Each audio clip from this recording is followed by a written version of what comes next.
Both the artist and the model were present for the statue's dedication. In fact, model Debbie Deason is the same age as Helen Keller is in the statue. Clydetta Fulmer sculpted the blind Keller, reading one of her favorite books, Tales from Shakespeare. Services to the Blind State Supervisor, Don Sims, says because of Keller's great love of literature, it's befitting for the library to have the statue. I found a quote that she made, which I think very much depicts what we're all about here today. And the quote is, "Literature is my utopia. Here I am not disenfranchised." Former Governor George Wallace praised the late author's accomplishments and said he was proud to be a part of the dedication. Wallace himself is partially paralyzed from a 1972 assassination attempt when he was campaigning for president.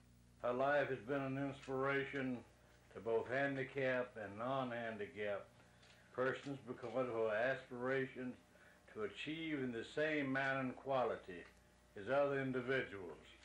It is fitting that Alabama's Regional Library for the Blind and Physically Handicapped pay tribute to Helen Keller in this unprecedented manner, as she represents the standards of excellence for which all Alabamians strive.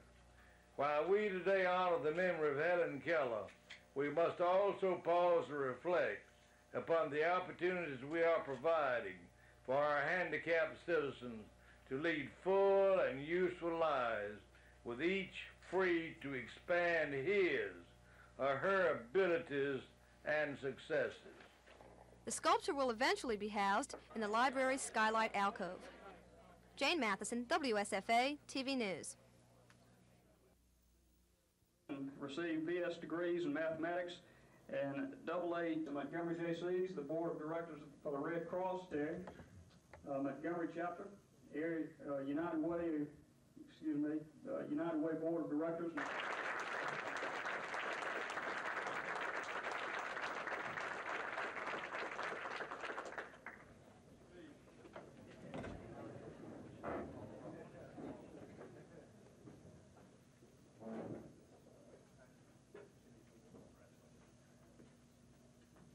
Ladies and gentlemen, at this time I'd like to call on our brother. The board members couldn't decide on how many units of physical education should be required for graduation for the new high school students entering the 9th grade next year. State Superintendent Wayne Teague told the board he supports a recommendation from a task force that studied graduation requirements. The task force says 1.5 units should be required, and Governor James agrees. The governor argued that more emphasis should be placed on academics and less on physical education.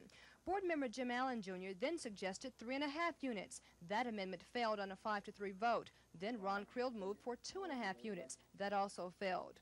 The same task force also recommended an additional unit of math be added for graduation. Superintendent Teague says testing results show Alabama students are weak in mathematics, especially at the high school level. But when it was all over, after nearly 2.5 hours of discussion, the board voted to table the entire graduation requirement issue until its April meeting. The board did agree on one thing. It gave unanimous support for the exit professional competency test, which is currently required for all teachers who want advanced levels of certification. Kim Davis, WSFA TV News.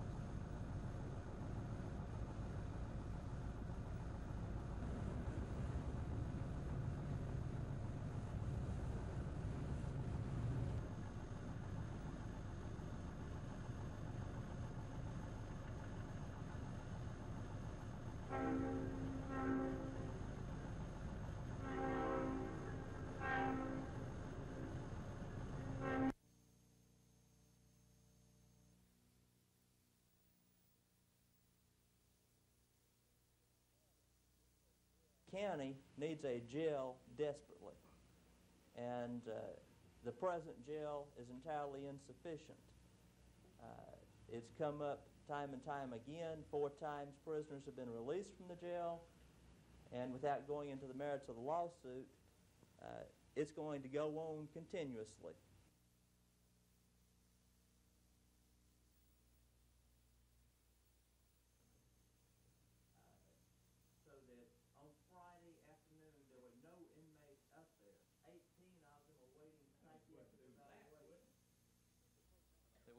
Speaker Pro Tem of the House says it's bad business for Alabama to have more than 80% of its taxes locked down for specific spending.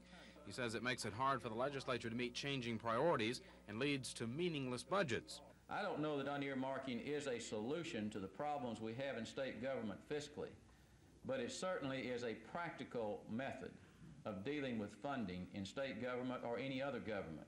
Manley says the General Fund and Education Trust Fund are two of the most important issues the legislature faces this year. Budgets, he says, need to include a surplus, but still to provide for other important needs, like prisons. But it comes down to a bottom line of money, and it's not something you or I are interested in, about going out and spending money to build another prison, but we've got to do it. We don't have any choice. But he questions a $90 million bond issue to improve mental health. I don't think, and it's been actively debated, that we need $90 million. I think, and it's been said, that we can get by for $40 or $45 million.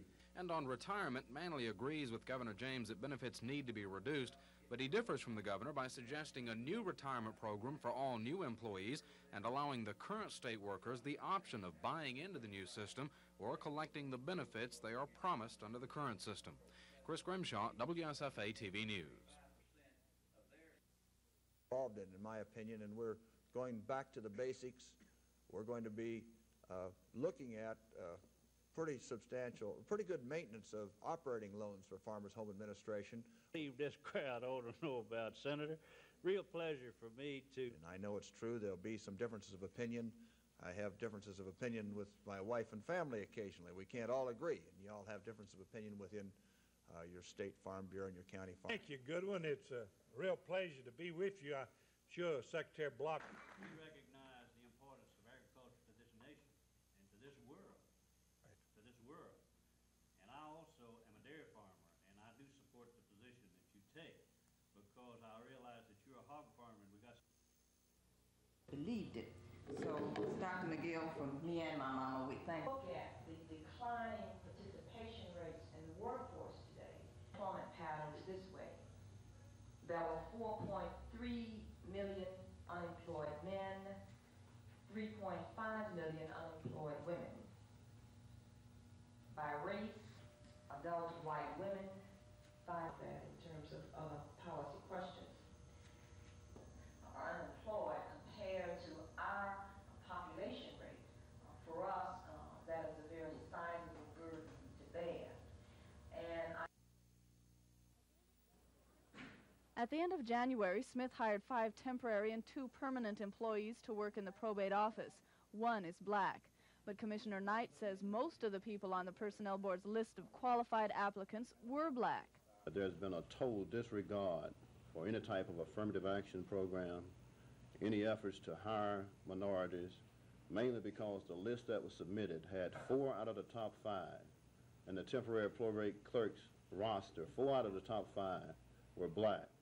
But Smith says his list from the Personnel Board didn't carry the names of the 2 women who filed against him with the Equal Employment Opportunity Commission.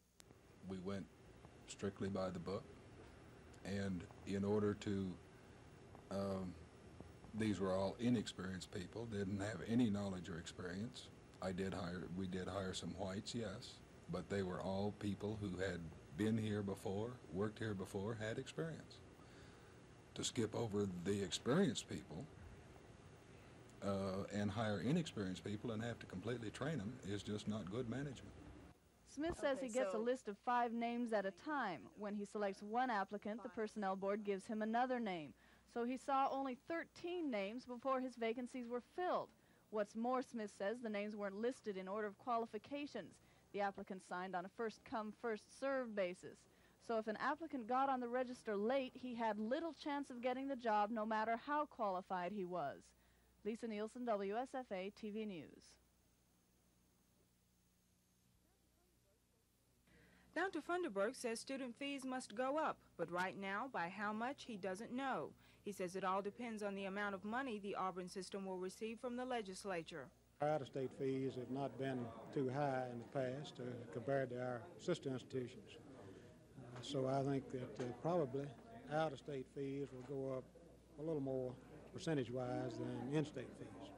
Dr. Funderburg says he hopes to have those figures for board approval during its June meeting.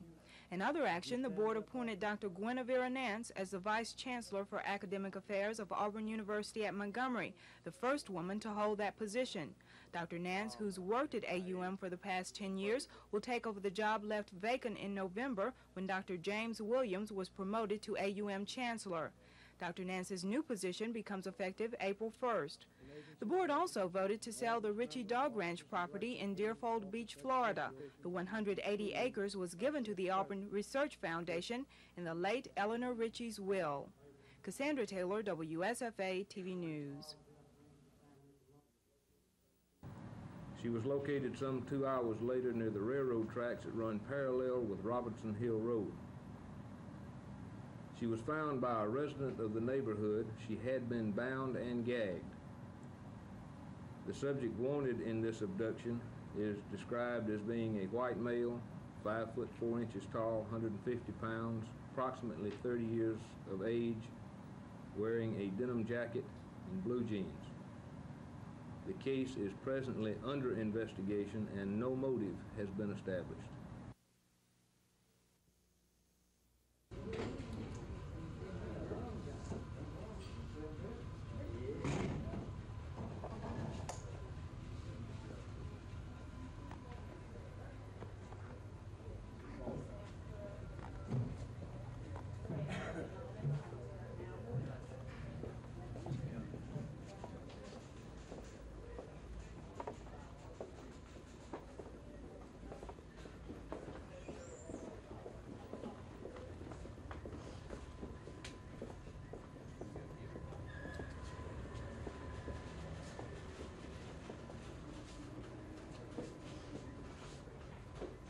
M.W. Harris, come by the traffic office. M.W. Harris, come by the traffic office.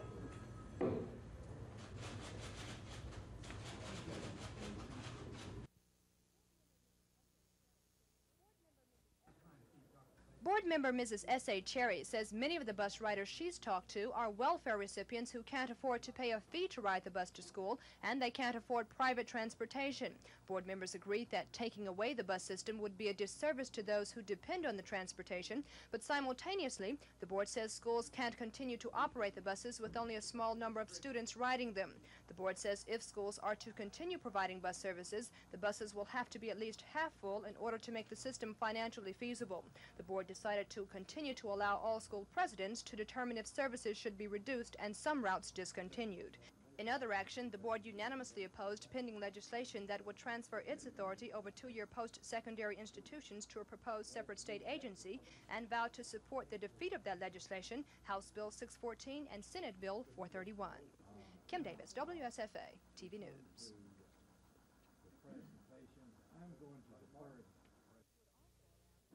The ordinance would also allow the city to collect 3% of stores' net revenue from its pay channels like Home Box Office, the Movie Channel, and Showtime. Currently, the city gets 3% of stores' basic subscriber service, which amounts to almost $83,000 for the 1980 fiscal year, but that amount doesn't include the new auxiliary channels. When STORE was awarded its cable franchise in 1976, the Federal Communications Commission didn't allow local governments to collect for auxiliary services. That rule has now been changed. Store manager Ray Clemens says his company wants to pay the auxiliary fee, but city officials told him that the ordinance had to be changed first. Based on the current number of subscribers, City Finance Director Sam Austin says the new fee could mean up to an additional $39,000 for the city, which would go into the next fiscal year's general budget after Store Cable pays its annual city fees in December. Clemens says the new fee is already in the cable budget and won't cause a hardship or force an increase in subscriber rates. Cassandra Taylor, WSFA TV News. Representative Rick Manley's bill to reshape the University of Alabama Board of Trustees made its way through the Senate with only minor changes, which the House agreed to. The bill would nearly double the number of trustees, shorten their term, and prevent any trustees from serving more than 3 terms. It must now be signed by Governor James. One bill in the governor's legislative package, voluntary prayer in public school, passed the House 83-1. The voluntary prayer bill was one of 29 bills put on a special order calendar. Most of the bills were non-controversial and were quickly passed. Although adopted, a bill to give some industrial relations employees police power was briefly contested by those who felt that police powers were being overextended. Representative Alvis Naramore fought off a series of amendments to his bill to bring in the state into compliance with federal surface mining regulations. And the House passed a bill allowing the state, or any other law enforcement agency, to confiscate and keep money, trucks, or other property taken during a drug bust. The current law doesn't say who can keep the confiscated property. Just before the House adjourned, a series of bills intended to stop retailers from using tax-free industrial bonds was delayed. It's expected to be debated Thursday. Chris Grimshaw, WSFA TV News at the Capitol. It's been 16 years since anyone has been executed in Alabama's electric chair. One reason is that many death penalty convictions have been overturned under the current law. Most legislators sense overwhelming public sentiment for a new death penalty, though a few black senators tried stall tactics to keep the bill from coming up. One objection by Senators J. Richmond Pearson and Larry Keener is that the new bill doesn't require a unanimous vote from the jury to recommend death. Senator Finus St. John points out that the conviction must be unanimous, though the recommendation of death requires only 10 of 12 jurors' votes. Pearson says that could lead to discrimination if the defendant is black and there are only 1 or 2 blacks on the jury. Keener says the proposal would carve out an exception in Alabama law that exists nowhere else, that since all other litigation requires unanimous jury decision, so should the punishment of death. St. John finally moved that the issue be carried over until Thursday, saying that meanwhile he'll ask the Attorney General to submit reasons for wanting a unanimous vote for juries to recommend the death penalty. Lisa Nielsen, WSFA TV News at the Capitol. Storer will now pay 3% of its net revenues from services like home box office, Showtime, and the Movie Channel. In 1976, when the city granted Storer its franchise, the ordinance specifically listed that the city could not collect fees from the cable system's auxiliary services because of a Federal Communications Commission rule. Now that rule has changed, and both Storer and city officials agree that the fees should be collected. But to collect those fees, the council had to amend the existing ordinance. The council voted unanimously in favor of the measure, so starting this December, Storer Cable will pay the additional 3% in net revenues for auxiliary fees. City Finance Director Sam Austin says based on the current number of cable subscribers, the city can expect an additional $38,000 for the next fiscal year. Storer officials say the new fees have already been placed in the budget and say they expect no hardship or a forced increase for subscriber rates. Cassandra Taylor, WSFA TV News.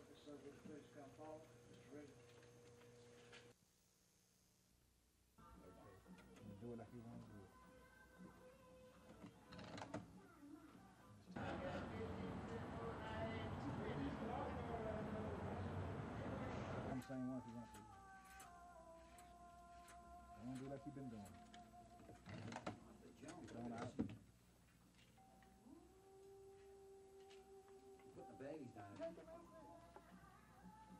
It's pig pork.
Today was the first day the jury heard witnesses in the case against Kelo.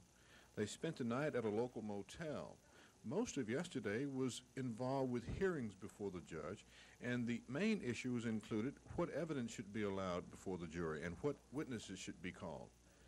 The main issue was if the prosecution should be allowed to bring out statements and witnesses about alleged events and statements made about kickbacks and bribes allegedly made to Kelo and Deep before the Morgan building was allegedly transported to Deep's house for his personal use. The defense, led by Montgomery attorney David Byrne, says that that has nothing to do with the indictment for the alleged theft of the Morgan mobile home.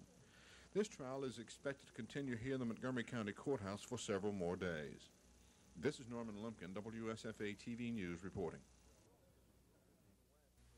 The storm system moved in from the west, bringing showers and thunderstorms into central and southeastern Alabama just before noon. Along with the storm developed tornado-like winds and golf ball-sized hail, reported in several counties, including Montgomery. Damage from the storm ranged from uprooted trees and downed power lines to broken store signs and roof and garage damage, like here in the Cecil community. Minor damage was also reported in South Lawn in southwest Montgomery and on Buckboard Road near the eastern bypass. Power outages were common in many areas of the city. However, power company workers were called to the troubled areas, and within a short time, power had been restored. State civil defense officials say there were no reports of any serious injuries as a result of today's bad weather. Dan Black, WSFA TV News. The theft trial of Lee Kelo is almost a replay of Tuffy Deep's November criminal trial for theft of the same building. Some of the same witnesses are being called in this case, and transcribed testimony from the Deep case in November is being read to the jury. Today's battle was between Jimmy Evans, the prosecutor, and defense attorney David Byrne over the state's attempt to include documents and testimony that Byrne says Evans is trying to use to prove that Kelo was allegedly involved in more than the alleged theft of the portable building. Evans wants to use the documents and witnesses to show an alleged conspiracy existed between Deep and Kelo, which later led to the theft of the mobile home building. This is Norman Lumpkin, WSFA TV News at the Montgomery County Courthouse.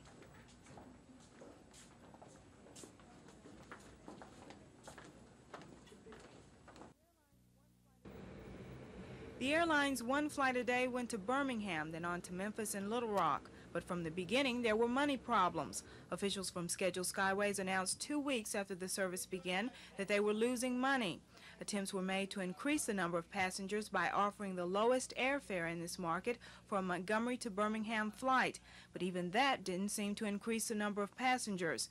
And on this morning's final flight, there was only one passenger to arrive and one to depart. Skyways' Ken Green says it's unfortunate that more people didn't use the service, but he says the airline hasn't given up hope on this area yet. He says the company will continue to look at Montgomery for future flights, which could come at the end of the year. Cassandra Taylor, WSFA TV News.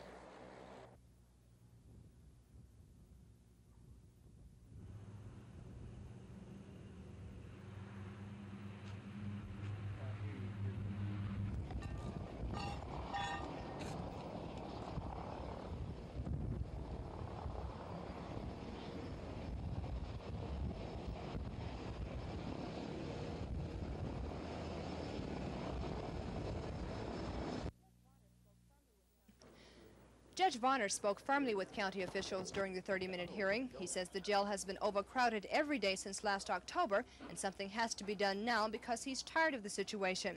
The judge says he's expecting the county commission to act now or face the possibility of forced resignations, paying fines, or contempt of court for every day the jail is overcrowded. The inmate's attorney, Richard Chimbaum, suggested there be a referee to monitor the jail situation and a 45-day time limit for commissioners to submit a permanent plan to the court. The judge is considering those alternatives, although he says the courts have been dealing with the case for a long time. But Judge Varner may have a difficult time deciding who he'll release. Sheriff's officials discussed the list of potential inmates who could be released and found the caliber of prisoners similar to the one who shot a 5-year-old child. The commission's attorney, Knox Argo, says Judge Varner's message is quite clear. I think the county commission realizes that there must be a long-term solution to the problem, and the county commission is working towards that solution. Though Chimbaum still blames the commission for the overcrowded conditions at the jail, he says he's worried about the kinds of prisoners that'll be freed. Judge Varner says he's tired of dealing with the overcrowded problem at the Montgomery County Jail. He says the courts have been involved with the situation a long time. He says the commission must reach some type of permanent solution soon or face the future consequences. Kim Davis, WSFA TV News. The controversy arose when Alabama Education Association Executive Director Paul Hubbard brought up the subject of retirement systems. Dr. Hubbard says at the same time Governor James is attacking the retirement system benefits, the state's contribution to the system is decreasing. AIC Executive Director John Porter disagreed, saying the rate going into the state employees' retirement may be down, but the base is up. So Dr. Porter says the total retirement fund has risen. School Superintendent Wayne Teague got in on the discussion, saying the total fund is up because there are more contributing employees. Dr. Teague adds that Alabama has one of the best retirement systems for state employees in the country. In other matters, Dr. Hubbard brought out that although there's been too much expansion in higher education facilities, the colleges are serving more people, thus making a substantial economic contribution. Hubbard suggests that the schools be given the money they need to increase the quality of their programs. And on the financial side, State Budget Officer Jimmy Rayford talked about proration, saying it's the best way to reduce spending. Rayford says the current 10% proration may be reduced to 5% because of a recently passed law that changes the collection of middle-sized businesses withholding tax so the state gets the money earlier. Jane Matheson, WSFA, TV News. The Senate Judiciary Committee gave a favorable report to the Consumer Protection Bill, but not without changing the version already passed by the full House. One change removes a House amendment that included in the bill excessive costs by hospitals. Senator Wallace Miller of Enterprise supports the inclusion of hospitals, saying patients at Coffee County General Hospital are especially upset by what they consider excessive charges. But the majority of senators voted against the inclusion, saying that it would be hard to define excessive costs and claiming that Miller's complaint is a local problem. The committee did pass an amendment excluding banks and moneylenders from the consumer protection law.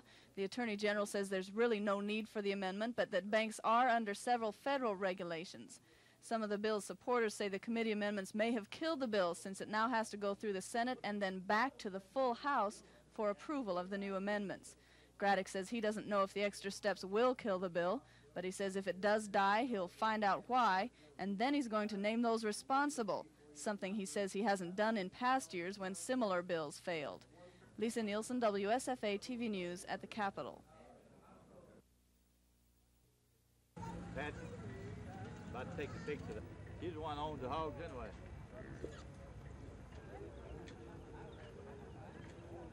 That's what they do, just pick through the skin, just cut the skin and leave it.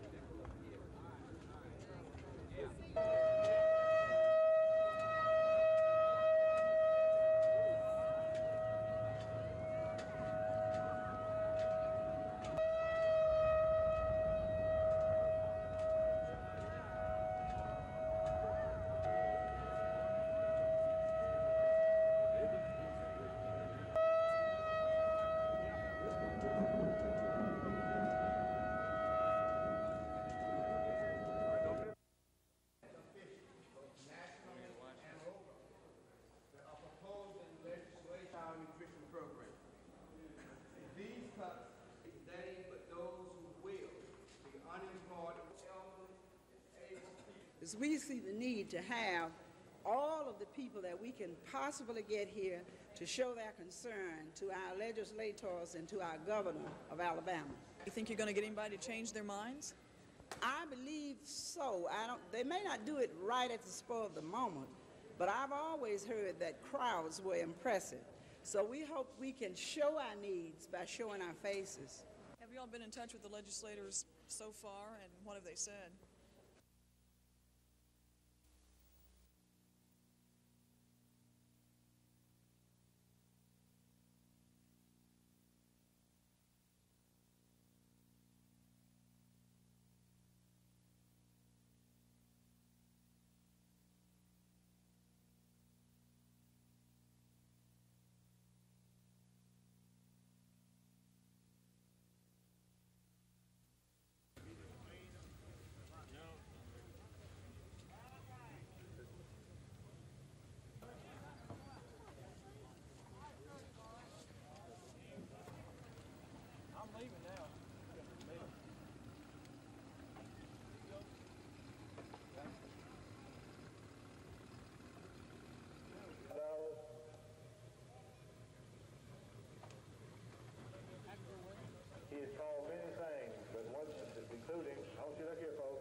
All men are not created equal.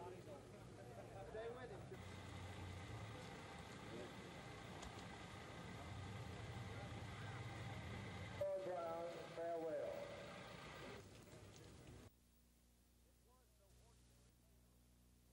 It was no ordinary funeral.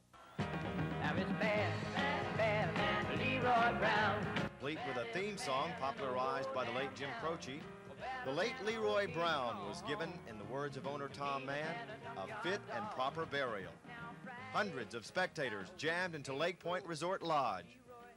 There were mourners, and there were the curious. There were eulogies. Stories were told of Tom Mann's great love for Leroy Brown, of how he became attached to the bass when he snagged him on Lake Eufaula 7 years ago. Legend has it that Mann saw something unique in Leroy's eye the day the small, skinny fish succumbed to a strawberry jelly worm. In any case, Leroy Brown soon found a new home in Mann's Fish World Aquarium.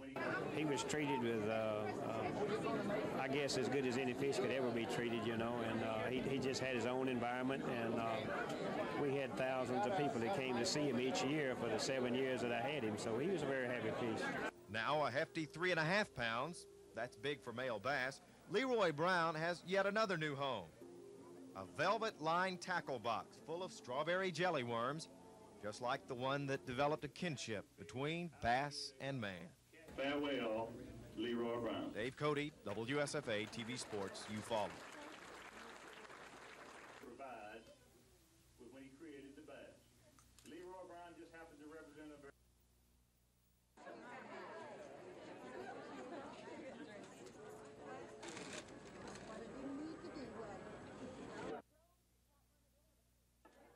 Steve Jones has got one of them newfangled oil stoves, and that thing blowed up last week, blowed Steve and his old lady clean out the top of the roof. First time they'd been out together since they got married.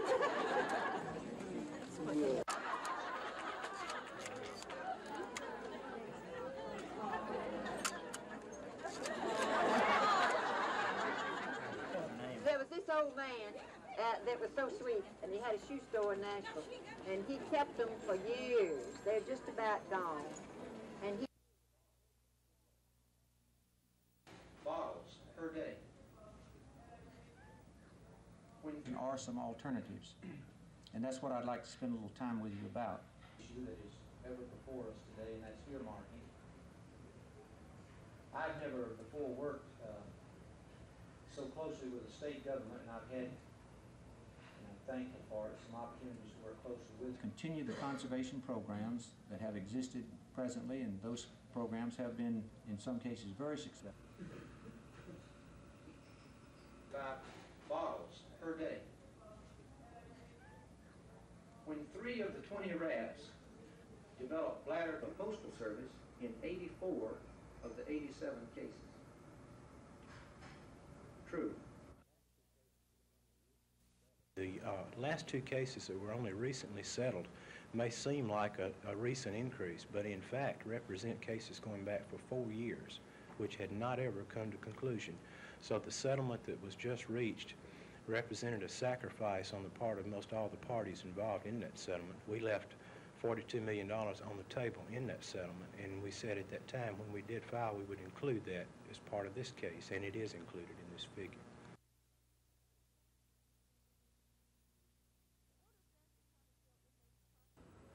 The order says the county jail inmates' constitutional rights are in jeopardy, and continued incarceration in the overcrowded jail would clearly violate their constitutional immunity to cruel and unusual punishment.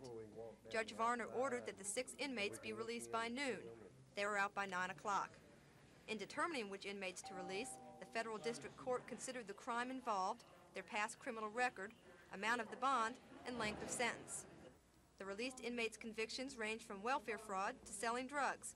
The sentences are between 30 days and 2 years. The court determined those released today are the least deserving of further incarceration and no danger to society. Jane Matheson, WSFA TV News.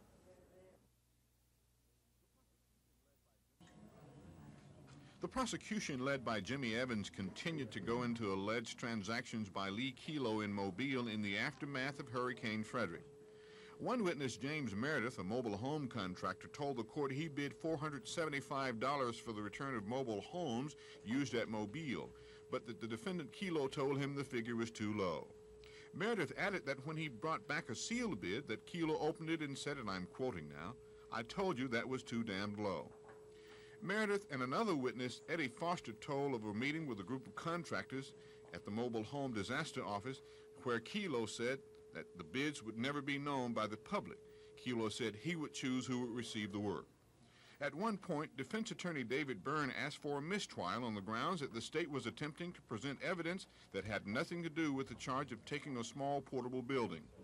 The state rested its case, but not before it attempted to prove kickbacks, bribes, and that bids were accepted not because they were low, but because Lee Kelo felt that's what the contractors should receive for their work, and because the public was not supposed to ever know how the bids were handled. The defense fought unsuccessfully to keep that away from the jury. The Kelo trial continues here at the Montgomery County Courthouse. This is Norman Lumpkin, WSFA TV News reporting. The peach trees are loaded with blooms and have been for weeks now, and are very vulnerable to cold damage. The forecast tonight for Chilton County calls for temperatures to be in the low to mid-20s. County Agent Cash Howell says the unseasonably cold weather could have a disastrous effect on the county's 3,500-acre peach crop and could put a lot of growers out of business. This could very well be the, well, so to speak, separating the men from the boys. Ronnie Scott, who's been growing peaches since he was a boy, says every year is a gamble. He stands to lose $50,000 to $60,000 if his crop is damaged by cold weather. Like temperatures tonight, it'll make you shaky, because by this time of year you done got a lot tied up in them. When the weather is threatening, Scott says, like all of his neighbors who are peach growers, he worries a lot and loses a lot of sleep. What will it do to you if you have a substantial loss? Well, I just have to try it again another year, try to recover from it. Dan Black, WSFA TV News, Chilton County. Representative Charles Whatley told the Senate subcommittee that the state agency for Social Security should not be allowed to continue because the state's retirement system can perform the same duties and for less money. What's more, Whatley accused Social Security Director Ben Swindle of possible ethics violations. He had copies of letters Swindle sent to member agencies asking them to urge their legislators to continue his agency. It says, House Bill 108, vote against House Bill 108. I think this does, at least in my mind, contain some false or misleading statements. And I personally did not appreciate the letter going out, and I further think it is inappropriate to send it out at state expense. Those letters were mailed on the state postage meter, and Swindle admits to using state time and materials for the letters, but he says he doesn't think there's anything wrong with that. We consider this to be a part of our function as a state agency. To urge some of your member agencies to ask their legislators to vote no on a bill. Not to urge them, to let them know what's happening and let their legislators know whether or not they deem the programs that we were offering to be important, yes. Okay, but the letter didn't have a spot to say, yes, terminate the agency. Well, no. Well, then you were urging them one way or another. Well, by exclusion, possibly, yes. The ethics law states that no public official may use his office for his own direct personal financial gain. Ethics Commission Director Melvin Cooper refused to comment on whether his office is investigating Swindle. We do have a duplication of services, and I might say they're both needed.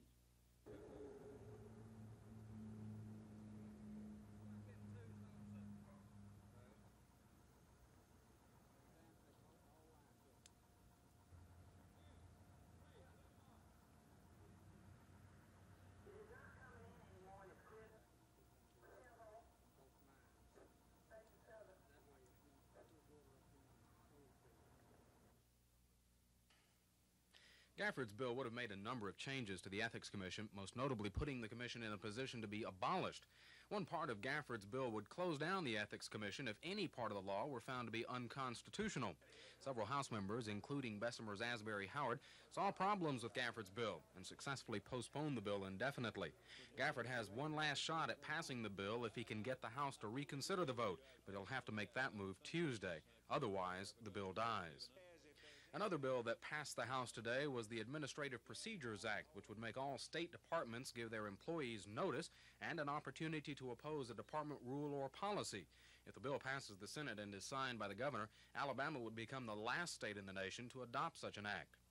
A House bill to give police the power to cross city or county jurisdictions while in pursuit of a suspect was passed, as was another bill that requires scrap jewelry and precious metal dealers to register with local police. One of the few bills not to be passed by the House today is one to require hotels and motels to install smoke detectors. Chris Grimshaw, WSFA TV News at the Capitol.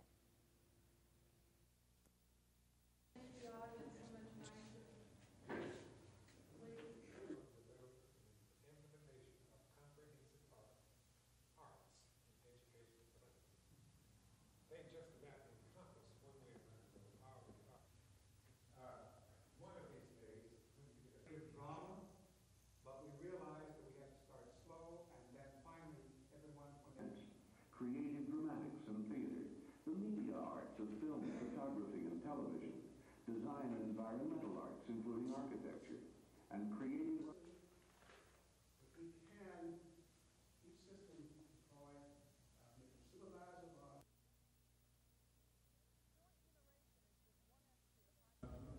Joint generation is just one answer to the high utility bills, according to the Alliance. Members say they're not militant, they're just flatly fed up with high utility bills, and they say joint generation would be a way to save customers money. There's a joint generation bill before the Alabama legislature now, and Robert Thorington of the Municipal Electric Corporation told the group the bill would be one way of coping with high costs because it would relieve Alabama Power Company of having to foot the bill for building all new facilities. Thorington says the president of Georgia Power Company says joint generation has meant a great savings to his company's customers. Thorington says Alabama's rates are 50% higher than Georgia's, but both companies are owned by the Southern Company. No matter how reliable your electric supply may be, or how efficient you may be in getting that to the public, all this serves little purpose if it costs so much that our customers cannot afford to buy it. I think this is something Alabama Power Company's forgotten about. Gina Gregory, WSFA TV News.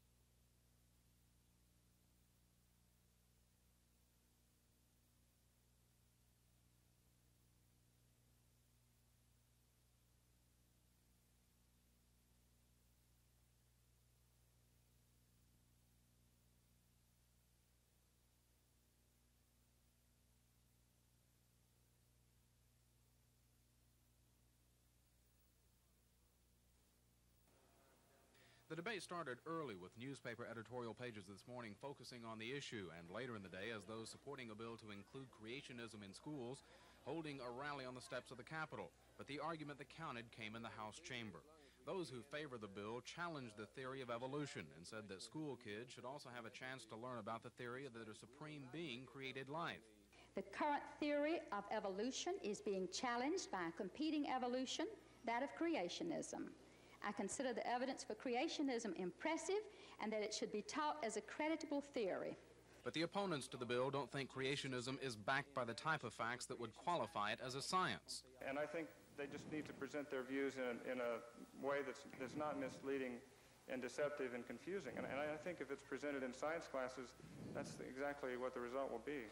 The argument also touched on the legal ramifications, those for the bill saying creationism can be taught in such a way that it doesn't mix the church and state, those against the bill saying creationism is strictly a religious theory based on faith and not science. This won't be the last forum for debate of the bill. It still must pass the House and Senate committees as well as the full legislature. Chris Grimshaw, WSFA TV News at the Capitol.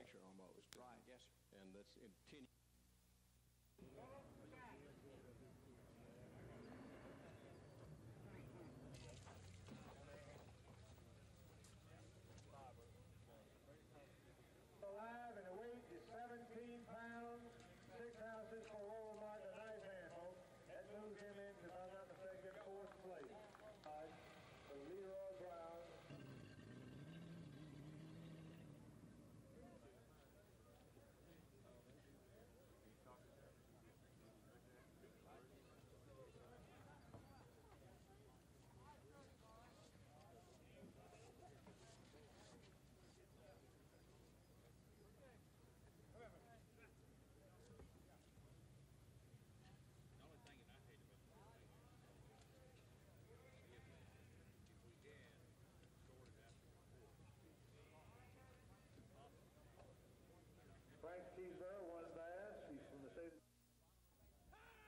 Lee opened the scoring with 2 runs in the bottom of the second. Kevin Bradley started things off with a single up the middle off Jim Abbott. A pass ball moved Bradley to second. David Anderson then brought him home with a line double that rolled all the way to the center field fence. Later, another pass ball sent Anderson to third, and he came home on John Rose ground out to first. Lee led 2-0, but Lanier would come right back. In the Poets' half of the third, Frank Grove singled sharply up the middle. Mark Wiley, who had walked, stopped at second. But Lee managed to get out of this jam unscathed as Lanier's Kenny Ross grounded out to end the inning. The Poets were able to tie the game with 200 runs in the 7th and went on to win their season opener 3-2, scoring 1 in the first extra inning. Over at Patterson Field, Jeff Davis erased an early 2-1 deficit in the bottom of the 3rd inning. Carver pitcher Greg Charles walked Lou Cussery. With the bases loaded, Lewis Thornton trotted home with the tying run.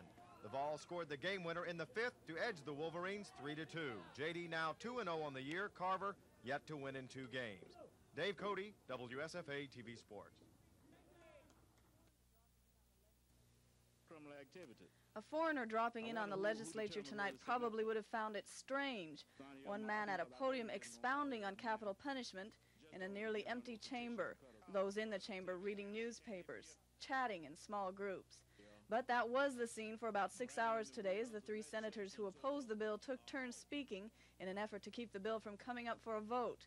Finally, after 4 motions to adjourn failed, the Senate agreed to quit for the night and come back just after midnight Tuesday morning, an effort by the majority to wear out the filibustering minority by starting the legislative day very early. This morning, a Senate Governmental Affairs Subcommittee met to discuss whether to terminate the state's Social Security agency. At this moment on Capitol Hill, 3 state senators are carrying on a filibuster over a proposed new death penalty law. Lisa Nielsen is in the Senate chamber for this live report. Lisa? Bob, right now the chamber is full, but a few minutes ago it was empty. Senators found out that we were going to have a live report from down here, and they filtered into the chamber. Conducting the filibuster right now is Michael Figures from Mobile. He's talking about an amendment that would change 1 word in the death penalty.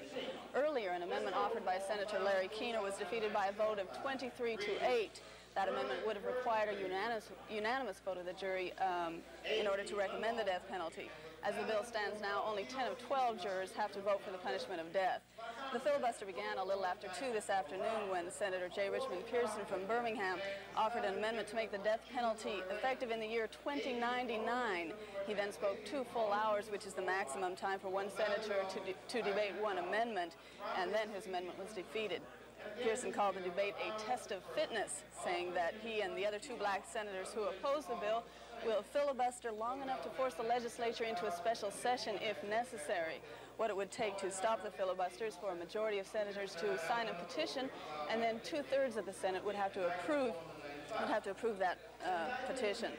In other action today, a Senate Governmental Affairs Subcommittee heard testimony on whether the state agency for Social Security should be abolished. That testimony turned up some new accusations. The House of Representatives today debated a bill that would have terminated the Ethics Commission if any part of the ethics law were found unconstitutional. Chris Grimshaw has more on that.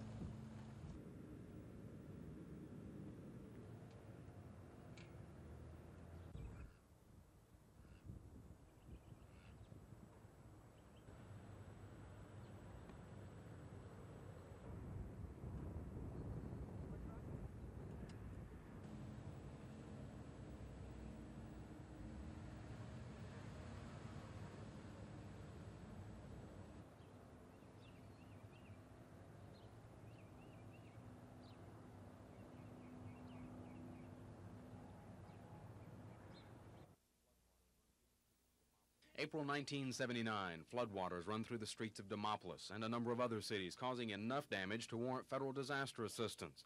5 months later, September 1979, Hurricane Frederick slams into Mobile, and again, a disaster is declared by President Carter. April 1980, the rainy season, more floods and more federal disaster money.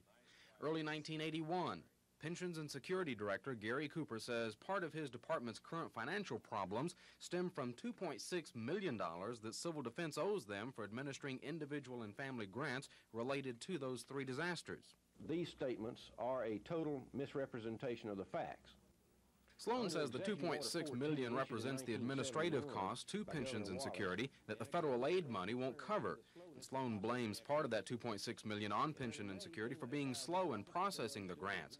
And he accuses them of using some grant money to pay administrative costs, which in turn delayed grant payments to disaster victims. Sloan says his department isn't responsible for that $2.6 million. And Sloan says Cooper even admits in a February 1981 memo to local civil defense officials that the money would have to come from the legislature and not civil defense. Sloan says the allegations that his department owes Pensions and Security has led to what he has described as cafeteria talk and bad feelings between the employees of the two departments. Chris Grimshaw, WSFA TV News.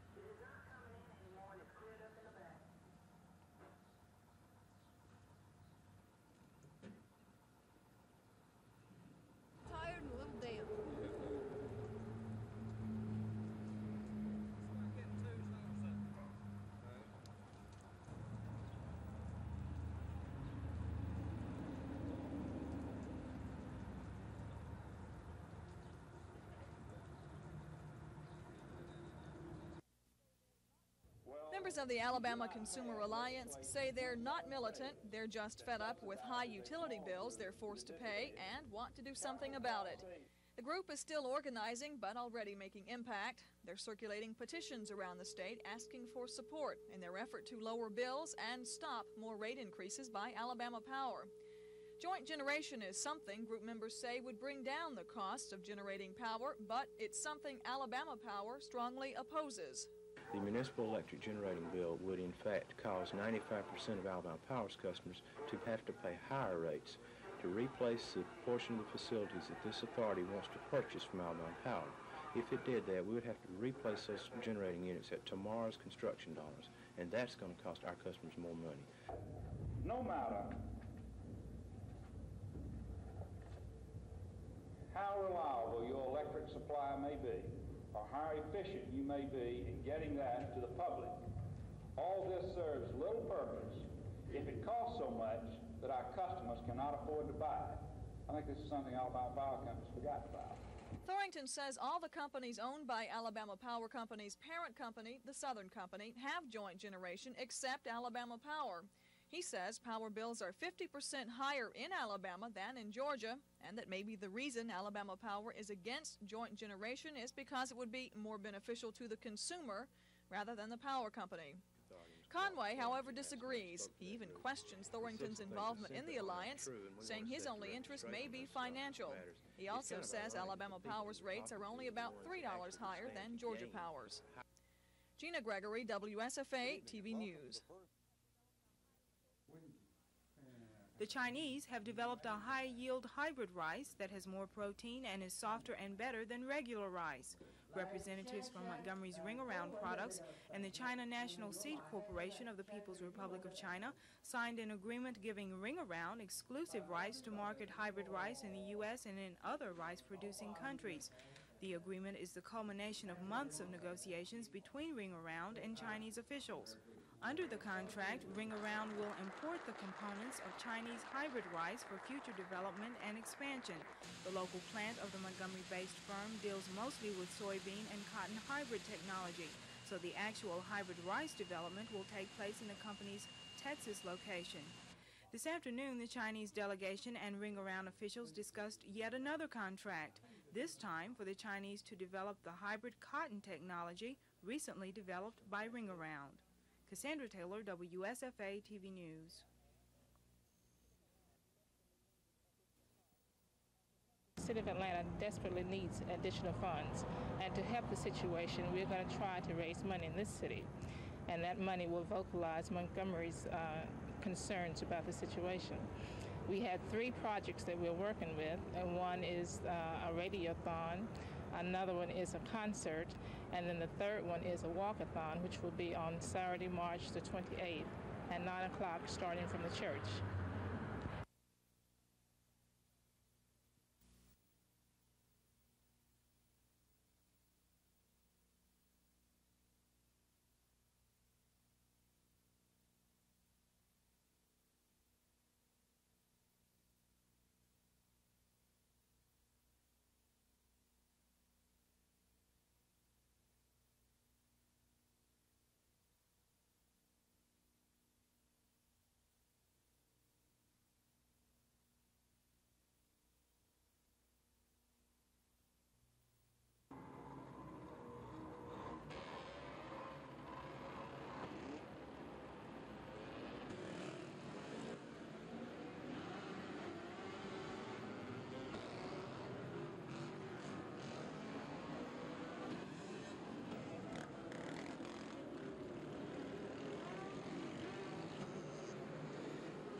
Lost our entire backfield, and we had a worse set at quarterback last year after Jacobs was injured, and we thinner at defensive line. The thinnest spot on the team is defensive end, and we only have 3 or 4 linemen back at the start of any game as offense. So we got to look at a whole lot of people.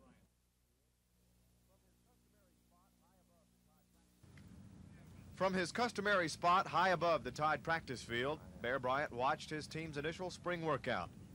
These players hope to make Bryant college football's all-time winningest coach next fall. Bear needs 8 victories to tie Amos Alonzo Stagg's long-standing record of 314 career wins. Any thoughts about retiring if the record comes up? As long as we're winning, good Lord give me the health that I want to keep working.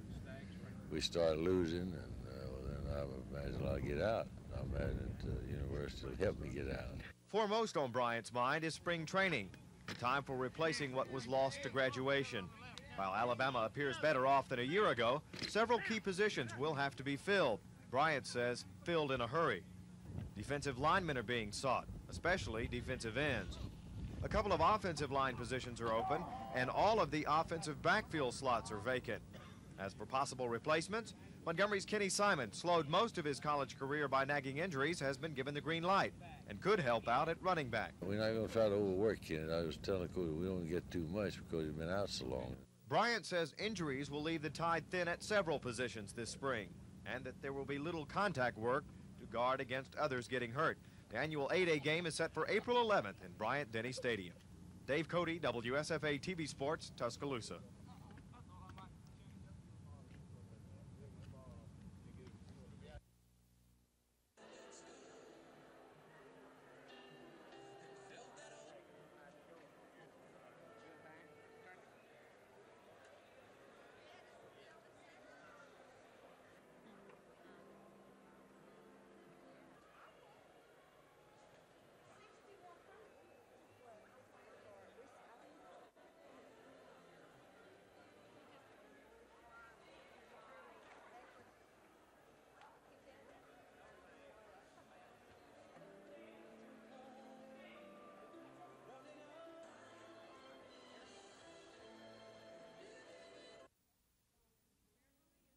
Like all pageants, the 15 contestants competed in the categories of sportswear, evening dress, and talent. They were judged by several prominent personalities, including Pensions and Security Commissioner Gary Cooper, WLWI Radio's Dr. Sam Falk, and Deputy Commissioner Joe Hopper's wife. Along with the contestants' friends, the audience consisted of more familiar faces, such as Prison Commissioner Robert Britton and Channel 12 anchorman Bob Howell. Contestants displayed a wide range of talents, which included singing, dancing, poetry, artwork, and comedy. But the main focus was the situation that the contestants have in common. When will the rattling of keys and the ringing of bells be only a dream? And when will you be able to stand up and tell the world just how important freedom is. And when will you no longer be considered a threat to society? The setting is Julia Tutwiler Prison, and the contestants are all inmates. This is the first beauty pageant in the prison system, and the contestants say its purpose is to show the outside world that prisoners are also human. My mom sends me to my room when I'm back, but she doesn't keep me there forever. If she didn't let me out now, but she knows I was never going to be back. Although some of the women were emotional about their situation, jokes about convicts and overall good-naturedness filled the room. One example was when 6 semifinalists were selected, but there were only 5 flowers. The semifinalists answered questions about the prison system. And we have counselors that help us. They talk with us, or in other institutions, they're not allowed to touch, talk, or be friendly with the other prisoners. And when Debbie Jemerson was selected Miss Tutwiler, there wasn't the usual disappointment on the part of the other contestants. All of the inmates cheered the winner. They say the newfound camaraderie from working together on this event makes them all winners. Jane Matheson, WSFA TV News.